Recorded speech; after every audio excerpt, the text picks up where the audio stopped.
అందరూ కలిసి ఏలాలి. మరి అందరం కలిసి రేపు ఏలాలంటే ఇప్పుడు సహించాలట.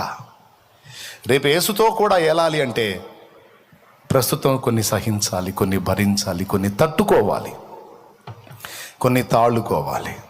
అందులో ఒకటి నిష్కారణంగా నిందల పాలవటం.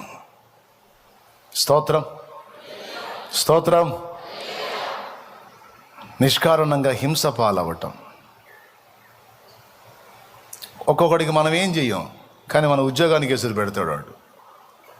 ఒక్కొక్కడికి మనం ఏం చెయ్యం, కానీ పక్క వాళ్ళకి, పైన అధికారులకి మన మీద బ్యాడ్గా చెబుతుంటాడు. వాళ్ళు మనల్ని ఇబ్బంది పెడతా ఉంటే ఇటు చూసి సునకానందం పొందుతూ ఉంటాడు. ఎందుకు చేస్తున్నాడు వీడు ఇట్లా అని అర్థం కాదు. అవునా?